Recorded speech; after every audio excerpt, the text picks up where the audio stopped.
Hoy es domingo 17 de diciembre del 2017, 17, 12, 17.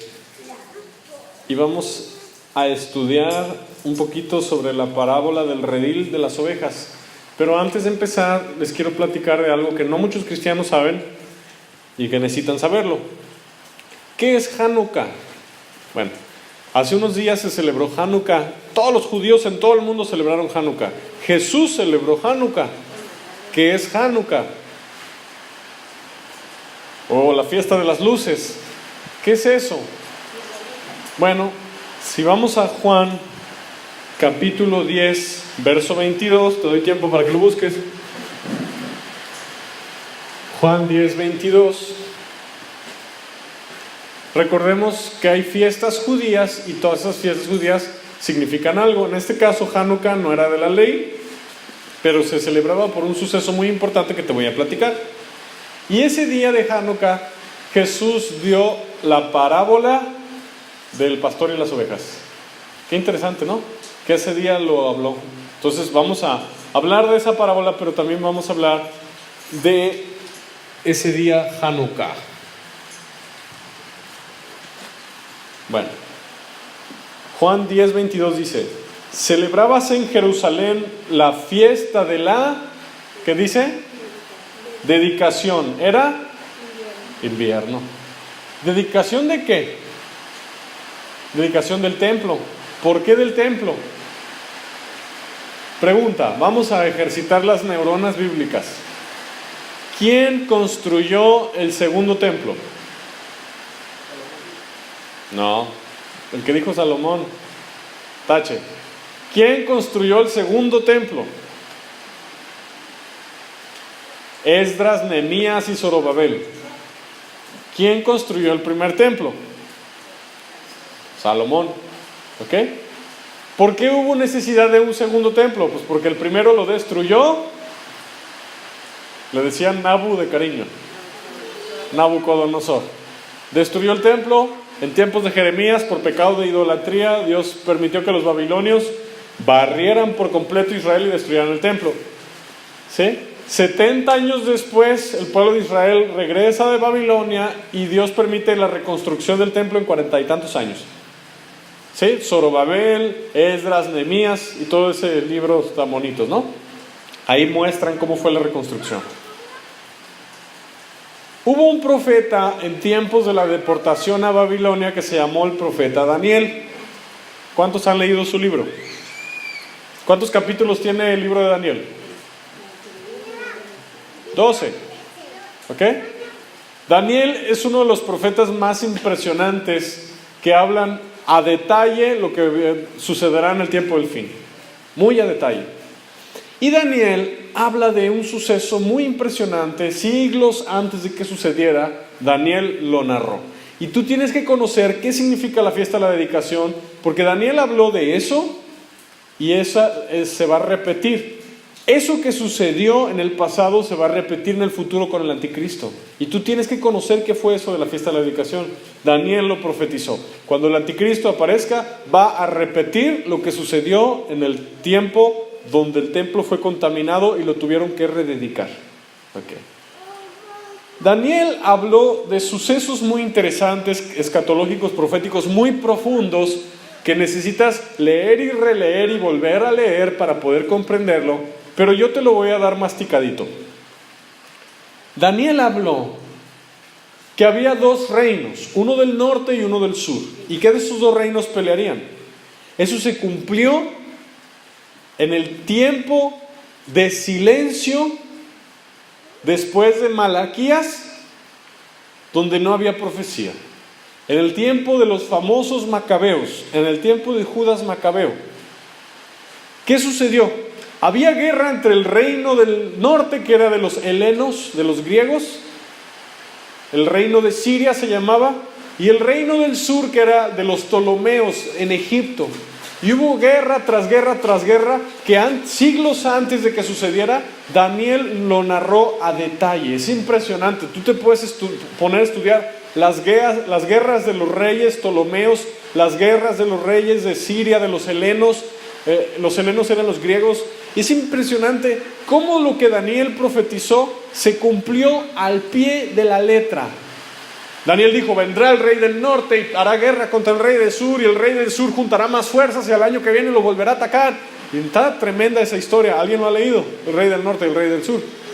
Esas guerras se cumplieron en esos siglos después de Daniel, antes de que Jesús viniera. Estamos hablando de como unos 300, 400 años de tiempo, ¿no? Ahora, ¿qué sucedió? El rey del norte, o sea, los griegos, tenían otros nombres, los helenos o los seleucidas, vencieron al rey del sur, el rey de Egipto, no Faraón, los reyes de Egipto. Los vencieron y lograron conquistar todo ese territorio, invadiendo Israel hasta el sur. Conquistaron Jerusalén y el templo. Aquí entra la historia de un personaje que Daniel enseñó que va a ser tipo de anticristo. El anticristo que vendrá hará exactamente lo mismo que hizo un personaje del cual te voy a platicar, del que profetizó Daniel, y se llamaba Antíoco Epífanes IV. Antíoco Epífanes IV quiso obligar a los judíos a hacerse griegos, que adoraban a Zeus, a los dioses griegos. De hecho, puso una estatua de Zeus adentro del templo, cosa que el anticristo va a hacer. Va a colocar una estatua para que todos lo adoren. Y este Antíoco Epífanes colocó a su dios Zeus, obviamente con la cara de Antíoco, la figura de su dios falso, pero la cara de Antíoco, y obligó a todos los judíos a que lo adoraran, cosa que va a hacer el anticristo. Y lo metió esa figura en el tercer templo que va a ser construido en Jerusalén. Abolió la ley judía. Ya no había circuncisión, ya no había Shabbat, ya no había todos los mandamientos de la ley de Moisés, los abolió. Y dio dinero a sumos sacerdotes que él pagó para que obligaran al pueblo de Israel a torcerse. Los verdaderos sacerdotes eran la familia de Judas Macabeo, que tenía creo como 7 hermanos, no recuerdo cuántos. Ellos iniciaron una revuelta contra el anticristo de su tiempo. Iniciaron una revuelta. Lo voy a subir un poco por la lluvia. Y Antíoco Epífanes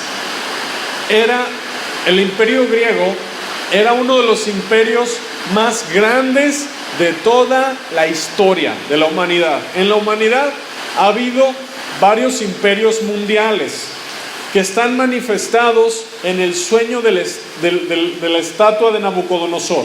Cabeza de oro, pecho con los brazos de plata,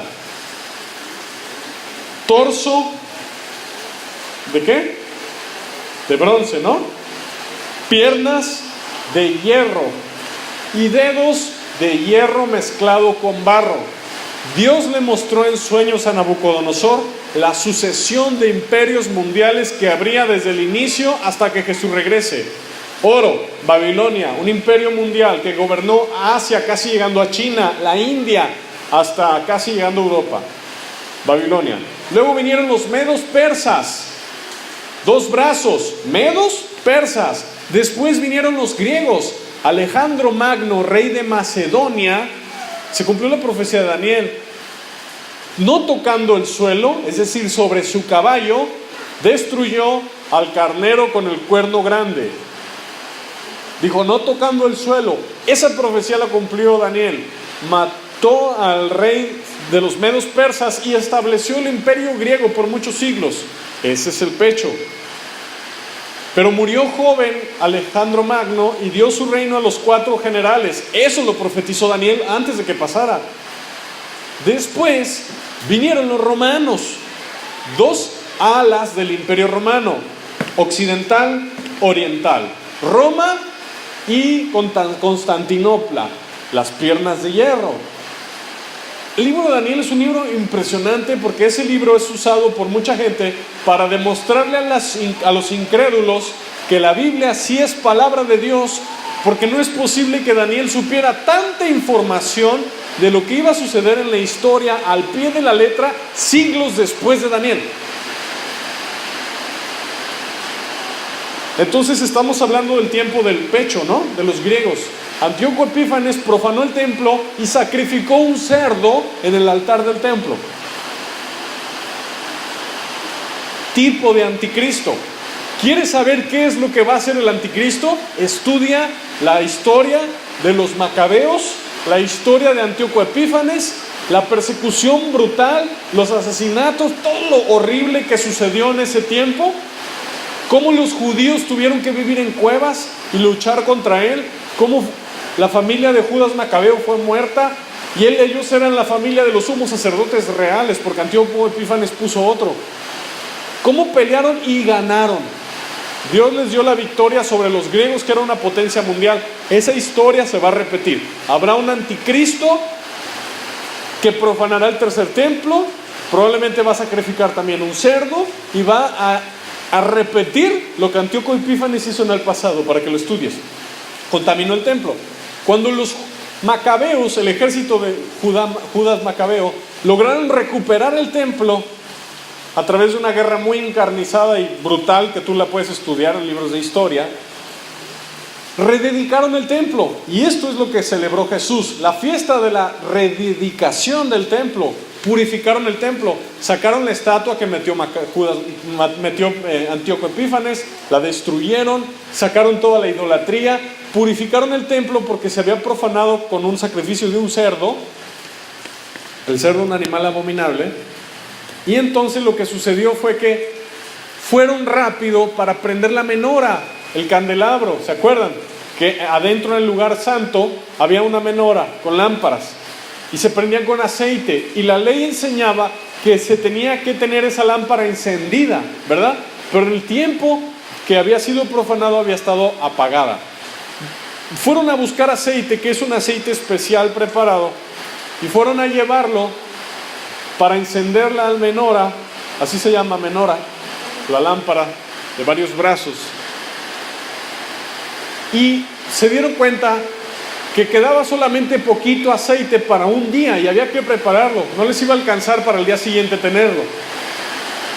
Pusieron aceite en la menora, la encendieron, y lo interesante es que el aceite, que era para un día, duró 8 días y les dio tiempo suficiente para preparar más aceite. Milagro.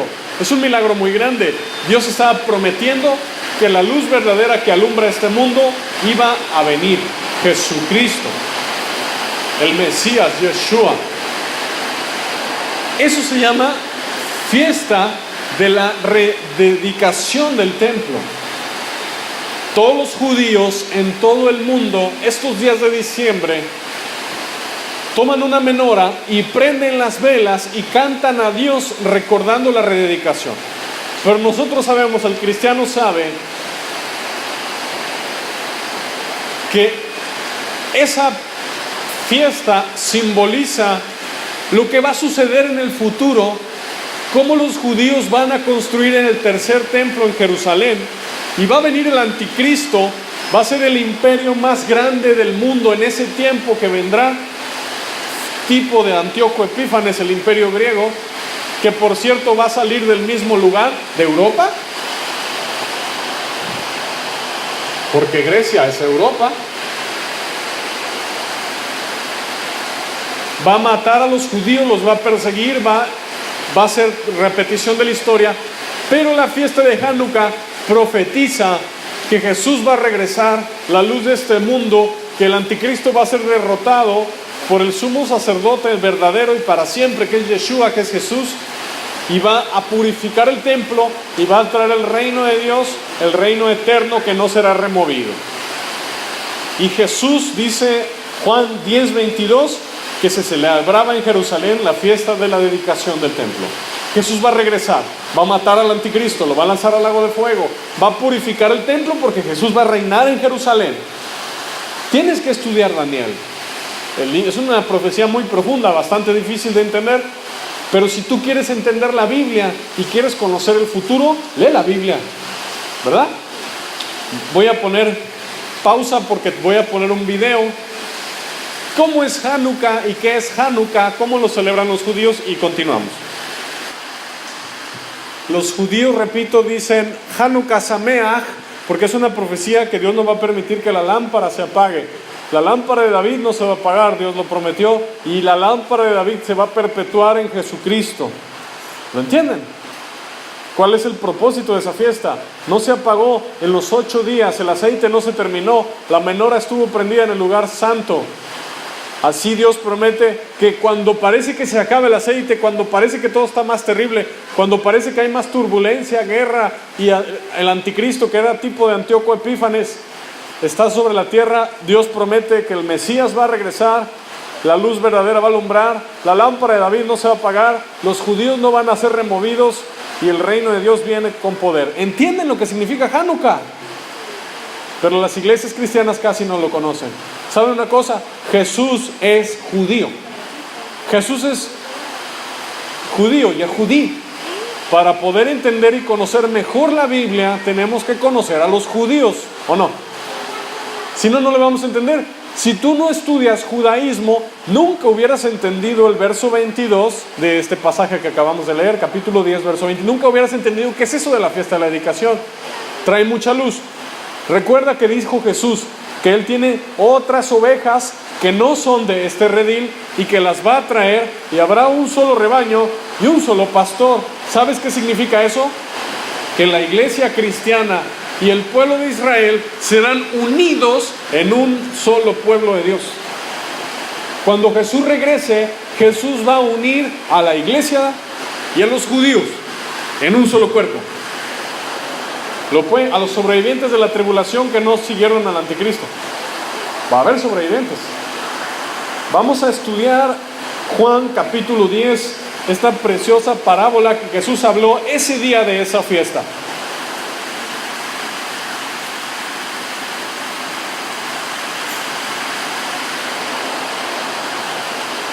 Juan capítulo 10, verso 1.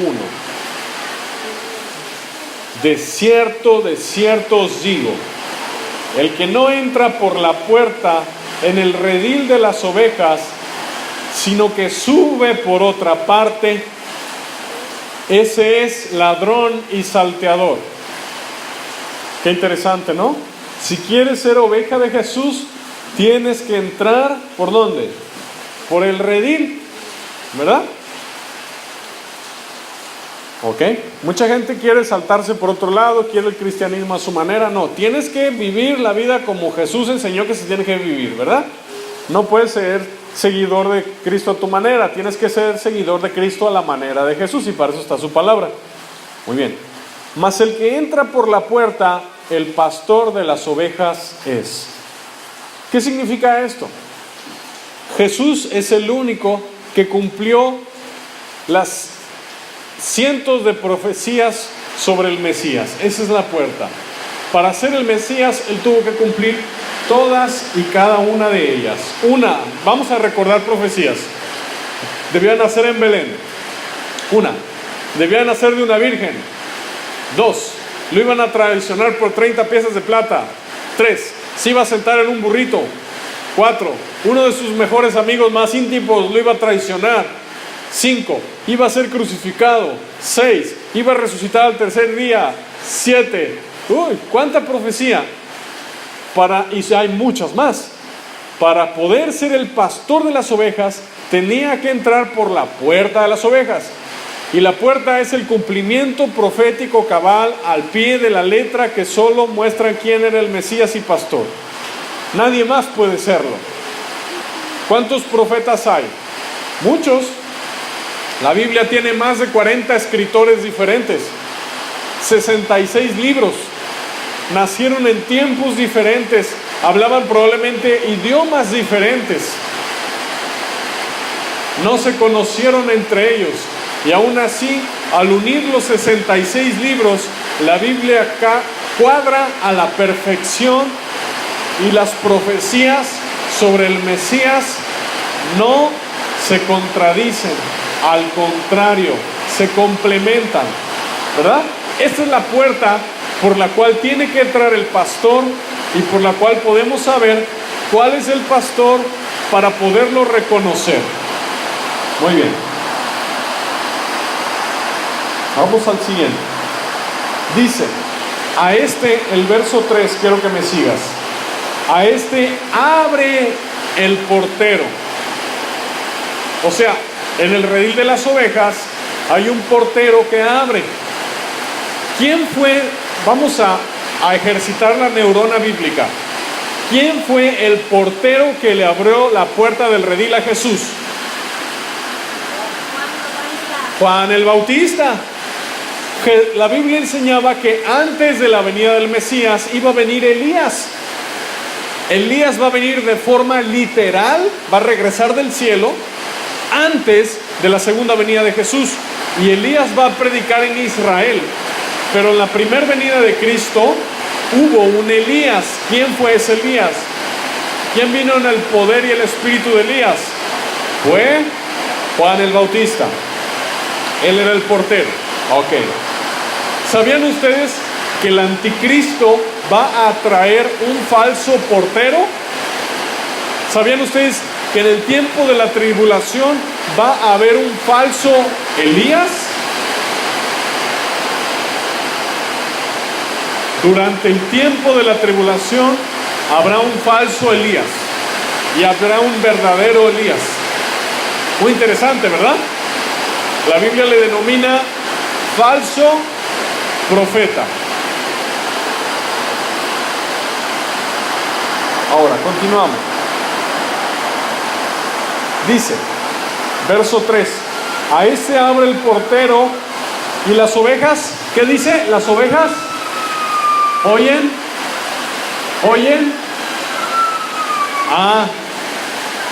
Entonces quiere decir que todo verdadero cristiano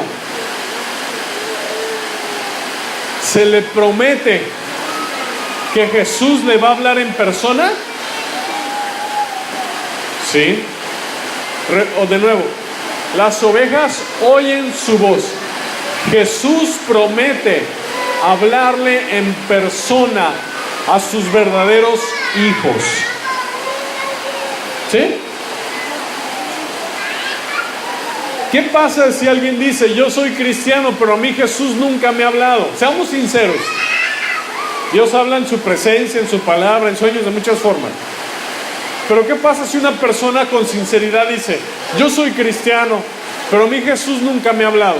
¿Qué sucede ahí? Bueno, tienes que ir a buscar su presencia con todas tus fuerzas y aferrarte a esta promesa bíblica. Jesús dice, mis ovejas oyen mi voz. Eso tiene dos interpretaciones. La primera es que los que sí son de Jesús son los que sí le hacen caso. Los que no le hacen caso no son de Él. Y segundo, Él promete hablarte personalmente a ti, como el video de las ovejitas que vimos. Personalmente, un trato particular, especializado, un trato individual. Las religiones falsas no tienen eso. ¿Cuándo Jesús le habla a alguien de una religión falsa? Nunca. Él le habla a sus ovejitas. Mis ovejas oyen mi voz. Es algo normal. Un verdadero cristiano está acostumbrado a que Dios le hable regularmente. Ay, me habló en un sueño. Ay, me mostró esto. Ay, me dijo esto. Ay, voy caminando con Él. Eso es normal para las ovejas. Mis ovejas conocen mi voz. Oyen mi voz. Y dice, y a sus ovejas llama por nombre y las saca. Te saca de tu forma vieja de vivir y te habla por nombre. Eso es lo interesante. Así como le habló a Samuel. Y dice que Samuel salió corriendo con Elí. Señor, ¿me hablaste? No, yo no te hablé. Como 3 veces pasó. Pero Elí reconoció que Dios le estaba hablando. Le dijo a Samuel, cuando te vuelva a hablar, dile, heme aquí, Señor, habla que tu siervo escucha. Dice, porque nunca le había sido revelada la palabra de Dios a Samuel. Así hay personas que se están transformando apenas de cabra a oveja y nunca les ha sido revelada la palabra de Dios hasta el momento en que ¡pum!, ya les sale lana. Les es revelada la palabra de Dios. Eso se llama nacer de nuevo. Y Jesús habla de esta profecía. Dice, y la saca.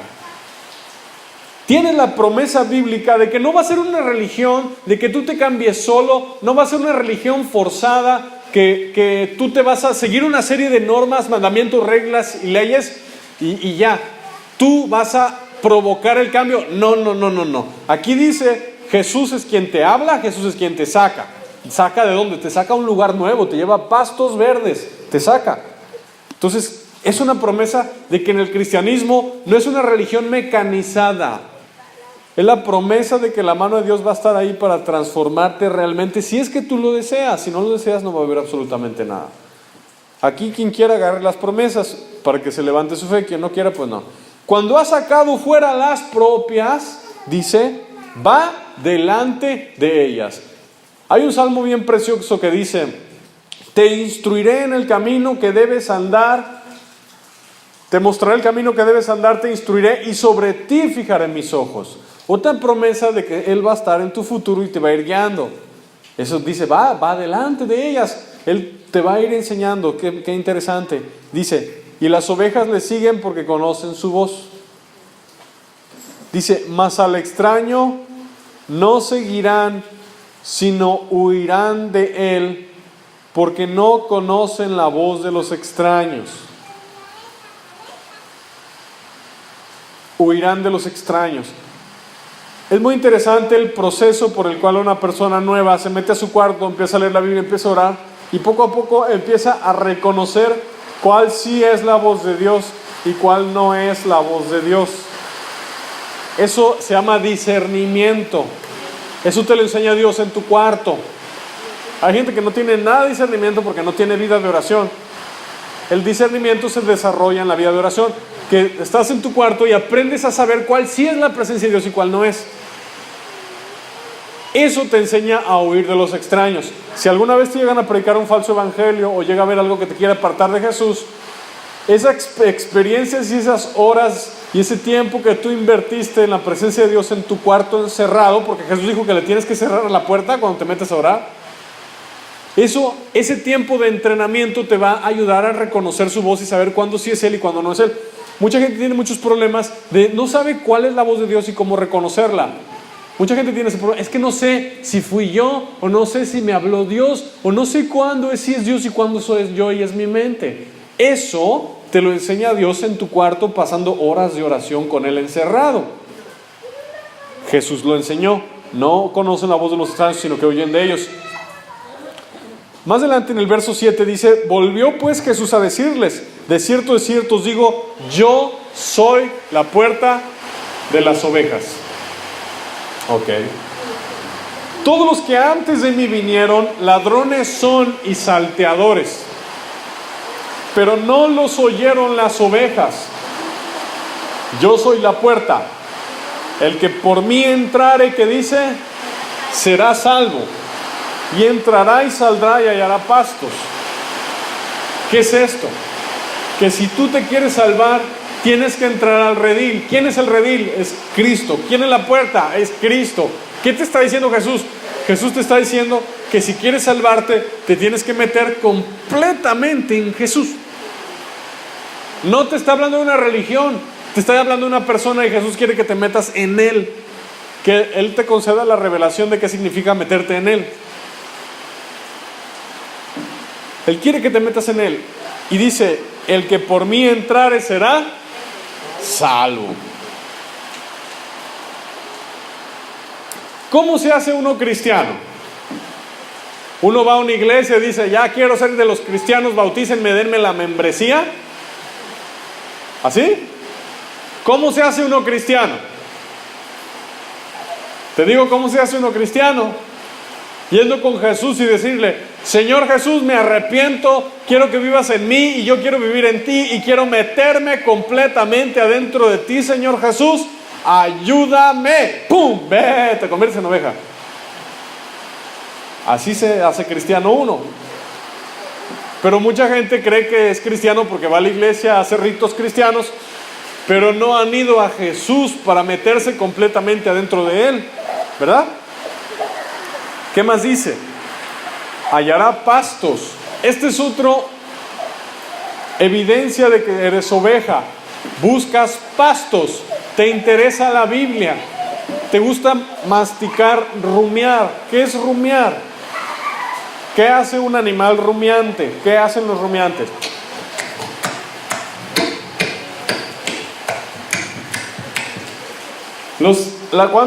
¿Cuántos estómagos tienen las vacas?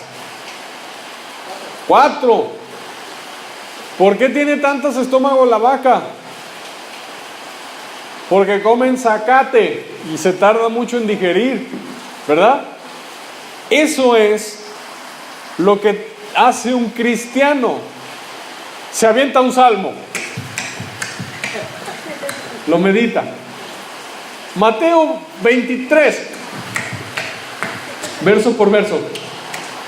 Los incrédulos no rumian la palabra, los incrédulos la leen rápido, no meditan, no revisan, no escudriñan, no analizan. El cristiano rumia.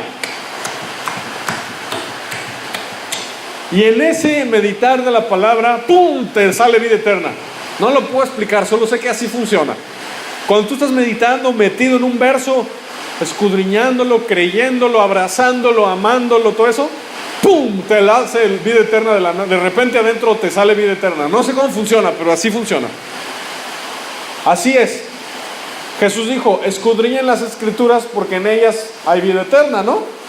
¿Les parece que está la vida eterna? Entonces, así funciona. Tú meditas, escudriñas, revisas, amas, abrazas, y eso provoca vida dentro de ti. Por eso, una persona puede leer la Biblia 100 veces si quiere, pero si no la medita con fe, con amor, con pasión y con hambre, no va a salir vida eterna dentro de él. Porque Jesús dijo que para que te dé vida eterna la palabra tienes que comerla como oveja. Y así comen las ovejas, ¿no? ¿A poco han visto un caballo que llega ahí y agarra zacate, rápido y se va? No, ahí se queda, ¿eh? Y lo disfrutan. Ok, así tenemos que ser nosotros, disfrutar la palabra, y la palabra va a producir un efecto en ti. Pero hay gente que se aburre en 5 minutos, no tiene tiempo para meditar. No, nosotros sí tenemos tiempo para meditar. No tienes idea de la importancia que tiene el estacionarte un rato sentado, meditando y orando a Dios. Muchos creen que lo que Dios demanda a nosotros es solo leer y orar y ya me voy. No, también es meditar, sentarte, esperar que te hable. Eso es importante. Continuamos. Verso 10. El ladrón no viene sino para hurtar, matar y destruir. Y yo he venido para que tengan vida y que la tengan en abundancia. Jesús enseñó que hay un enemigo malo que está al acecho. No se nos debe olvidar que tenemos un enemigo malo que está al acecho y que quiere nuestra alma. Aunque seas cristiano, nacido de nuevo, lleno del Espíritu Santo, aún te puede recuperar. El diablo no estaría tentándote aún si la salvación no se perdiera. Es un ridículo. Los que dicen la salvación no se pierde, entonces ¿para qué te tienta el diablo? Te tienta porque sabe que aún te puede recuperar. ¿Para qué gasta su tiempo él? ¿Para qué pierde su tiempo si la salvación no se perdiera? No, él está al acecho porque quiere devorar. Y Jesús enseñó, pero yo he venido para que tengan vida y la tengan en abundancia. Qué interesante, meditemos en eso. Jesús dijo, yo soy el buen pastor su vida da por las ovejas. Mas el asalariado y que no es el pastor, de quien no son propias las ovejas, ve venir al lobo y deja las ovejas y huye, y el lobo arrebata las ovejas y las dispersa. Así que el asalariado huye porque es asalariado y no le importan las ovejas. Yo soy el buen pastor y conozco mis ovejas y las mías me conocen. Yo te quiero decir algo. Tu seguridad, tu confianza y tu cuidado no depende de un hombre. Jesús en estos pasajes te promete tener cuidado de tu vida, si es que tú permaneces con Él. Quizá un hombre te pueda defraudar, quizá un hombre te pueda lastimar, quizá un hombre pueda... Pero Jesús en estos pasajes, Él enseña que tu confianza y tu fe esté puesta en Él, que Él no te va a defraudar, que Él es el buen pastor y no hay otro buen pastor. Él es el príncipe de los pastores. Tú puedes decir con fe y con seguridad, soy su oveja y Él me cuida. Él te cuida y te ama a tal grado que su vida dio por ti. ¿Se acuerdan el video que vimos? Cómo la oveja número 99 le dijo al pastor, déjala por desobediente, qué bueno que se la come el lobo. ¿Se acuerdan? Qué bueno. ¿Nos vas a dejar a las 99 aquí? Déjala. no la dejó, ¿verdad? Fue por ella, dejó las 99. Así Jesús dice, yo soy el buen pastor y doy mi vida por las ovejas. Tal grado de amor tiene. Entonces tenemos confianza de que no te va a dejar tirado ahí a lo largo de tu vida. No te va a dejar tirado. El que empezó la obra en ti la terminará, la llevará a buen término, ¿verdad? Nada más tú síguelo y ve al pasto, no dejes de ir al pasto. Dice, yo soy el buen pastor, conozco mis ovejas y las mías me conocen. Este es otro punto precioso. Jesús te conoce a la perfección. Sabe tus debilidades, tus dolores, tus ansiedades, tus tristezas, tus temores. Todo lo sabe, perfectamente bien lo sabe. Dice, conozco mis ovejas. Qué interesante, ¿no? Que el conocer que Él nos conoce trae en nosotros paz y confianza de saber que Él se encarga. Conozco mis ovejas y las mías me conocen. Así como el Padre me conoce, yo conozco al Padre y pongo mi vida por las ovejas. Verso 16, esto va a suceder en la segunda venida de Jesús. También tengo otras ovejas que no son de este redil, del redil de los judíos, es el redil de los gentiles. Son dos rediles diferentes. Recordemos que en ese tiempo Jesús estaba predicándole solo a judíos con discípulos judíos. También tengo otras ovejas que no son de este redil. Aquellas también debo traer y oirán mi voz y habrá un rebaño y un pastor. Antes que Adilene, por ejemplo, supiera que algún día iba a conocer a Cristo y le iba a seguir, Jesús ya sabía. Y Jesús por eso lo dijo, tengo otras ovejas que las voy a traer. Y oirán mi voz y habrá un rebaño y un pastor. Es interesante cómo Efesios capítulo 2 narra cómo Jesús en la cruz abolió la ley de los mandamientos expresados en ordenanzas y mató al viejo hombre y lo abolió en su carne, haciendo la paz mediante la sangre de su cruz, y con la cual reconciliar a los que estaban cerca, a los judíos, y a los que estaban lejos, a los gentiles, haciendo la paz, matando las enemistades en un solo hombre, ¿verdad? Uniendo en el mismo cuerpo tanto a judíos como a gentiles. De eso está hablando. Verso 17, por eso me ama el Padre, porque yo pongo en mi vida para volverla a tomar. Qué interesante, no mataron a Jesús, Él se dejó matar, fíjense. Por eso me ama el Padre, porque yo pongo mi vida para volverla a tomar. Nadie me la quita, sino que yo de mí mismo la pongo. Tengo poder para ponerla y tengo poder para volverla a tomar. Este mandamiento recibí de mi Padre. A Jesús no lo mataron los romanos. Jesús entregó el Espíritu. Eso la gente no lo entiende. Los incrédulos no lo entienden, que Jesús es Dios Todopoderoso y a Jesús nadie lo puede matar. Aun si se le hubiera estallado el corazón como pasó cuando le abrieron con la lanza y salió sangre y agua, era para demostrar cuál grado de sufrimiento fue cargar por nuestros pecados. ¿Le estalló el corazón? Se le salió toda la sangre, imagínense los hoyos, manos y pies. Una persona con un hoyo, eran 3 hoyos, uno en los pies y uno en cada mano, y aparte los latigazos, y aparte la lanza. ¿Cuánto podría resistir una persona sin perder toda su sangre así? Bueno, en una hemorragia hay, 3 minutos, 4 minutos, tal vez más, depende del tamaño de la herida y dónde fue la herida. Pero Jesús se cree que vertió toda su sangre, toda. Jesús era tan poderoso para seguir vivo sin sangre, porque Él es Dios. Y Jesús gritó a gran voz. ¿Se acuerdan? Cuando entregó el Espíritu. Entonces Jesús dice, nadie me la quita. Yo tengo poder para entregarla y tengo poder para volverla a tomar. Él es Dios. No lo mataron en debilidad. Él la entregó y la volvió a tomar, porque el poderoso es para resucitar. Qué interesante, ¿no? Bueno, entonces Jesús más adelante, en ese día de la fiesta de Hanukkah, de la dedicación del templo, Jesús les respondió, porque le preguntaron, bueno, ya dinos, ¿eres el Mesías o no eres el Mesías? Si eres el Cristo, dínoslo ya abiertamente. ¿Hasta cuándo nos vas a turbar el alma? ¿Si eres o no eres? Y Jesús contesta, os lo he dicho y no creéis. Las obras que yo hago en nombre de mi Padre, ellas dan testimonio de mí, pero vosotros no creéis porque no sois de mis ovejas. Como os he dicho, mis ovejas oyen mi voz y yo las conozco y me siguen. Entonces, Así de fácil. Oye a Jesús, se convierte, obedece, es oveja. No obedece, no es oveja. No hay híbrido cabra-oveja. Es cabra o es oveja, no hay nada en medio. Qué interesante, ¿no?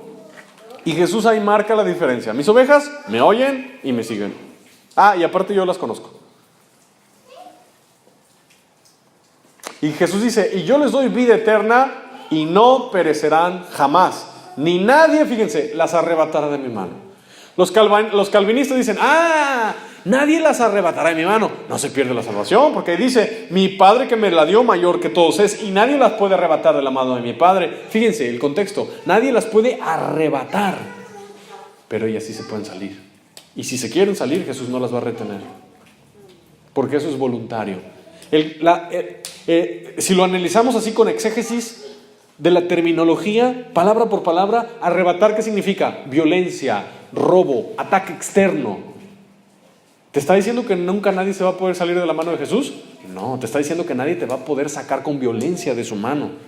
Pero si una oveja se quiere salir, no le va a impedir.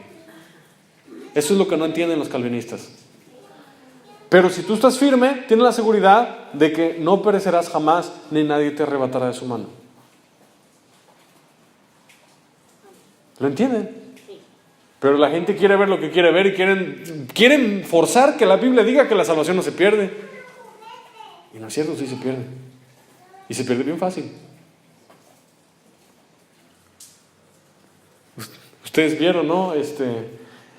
Alguien que ha sido pastor, o puedes ver un video de un pastor que trae, 500 ovejas.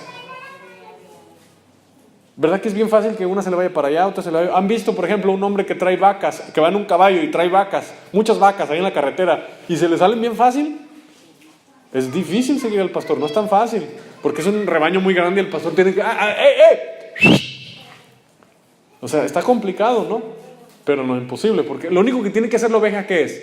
No distraerse y ¿dónde está el pastor? ¿Onta? Ya se me fue, ahí voy. Eso es lo único que tiene que hacer la oveja. Ya no lo veo.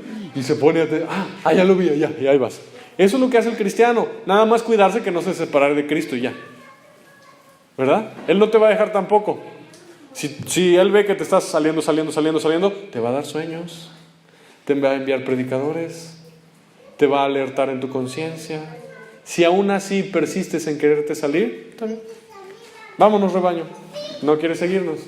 Ahí está el lobo, no va a haber otro remedio. Pero Jesús sí te va a ir a buscar. Sí te va a ir a buscar y va a ir por ti.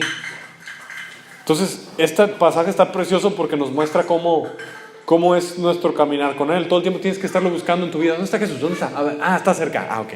Pero va a haber veces en tu vida que no va a ser voluntario, que te quisiste alejar voluntariamente. Tal vez fue un tropezón, no sé, algo. Y te vas a sentir que tu pastor está muy lejos. Pero corre hacia Él, no te va a dejar. Corre hacia Él, eres oveja. Dice, mi Padre que me las dio es mayor que todos. O sea, ¿quién te entregó a Cristo? El Padre Celestial. Él te entregó. Eso se llama predestinación. Yo y el Padre uno somos. Jesús dijo, yo y el Padre uno somos. Si Jesús no fuera 100% Dios Todopoderoso, Jesús hubiera dicho el Padre y yo, pero no dijo eso, dijo yo, se puso antes que el Padre. Eso sería una falta de respeto si Jesús no fuera exactamente igual a Dios. Pero Jesús dijo, yo y el Padre uno somos. Jesús es 100% Dios. No es como las sectas dicen que es un ser creado como un ángel, no. Jesús es Dios. El verso 30 lo demuestra. Yo y el Padre uno somos. Qué interesante. Ya querían perseguir a Jesús, lo querían crucificar, pero Jesús se les escapó porque ese no era su día. Y este fue el mensaje que predicó en Hanukkah, este día de la rededicación del templo. Qué interesante, ¿no? Como esta luz que se enciende en las menoras, una velita cada día durante 8 días, para recordar que el aceite duró durante 8 días en el templo, cuando lo purificaron nuevamente, y significa Jesús. Como Jesús es el que en nuestra vida, aún en tiempo de conflicto y tribulación, va a estar encendida con la luz del Espíritu Santo, la luz de Cristo, si nosotros permanecemos en Él. Qué bonito, ¿no? Yo creo que hay un misterio ahí escondido. ¿Por qué ese día dio esa parábola? Es una luz que alumbra solamente a sus ovejas y es una provisión y una promesa solo para sus ovejas.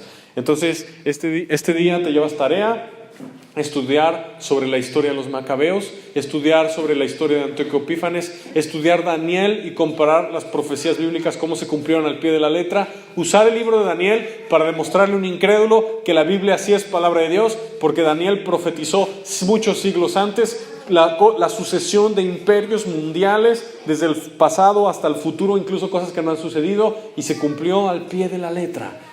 Si la Biblia no fuera palabra de Dios, eso sería imposible. Y habla aún de eventos futuros que en breve van a suceder. Padre Celestial, gracias Señor por esta mañana que tú nos permitiste escuchar tu palabra, oír los testimonios, ver los videos. Y pues esta mañana, Señor Jesús, te queremos decir gracias porque tú eres nuestro pastor. Gracias porque tú nos llevas. Gracias porque esto no es religión, esto no es de hombres. Tú nos has hablado y sabemos que nos compraste con tu sangre y sabemos que somos tus ovejas y sabemos que tú nos pastoreas. Tú eres la puerta del redil, porque el que entre por ti será salvo, entrará y saldrá y hallará pastos. Gracias Señor Jesucristo porque tú das vida eterna y moriste por nosotros en la cruz y resucitaste. Te amamos, gracias porque nos llevas y el Padre nos entregó a Cristo y el Padre mayor que todos es y de la mano del Padre nadie nos puede arrebatar. Gloria a ti, Señor Jesucristo, bendito seas. Gracias, en el nombre de Jesús. Amén.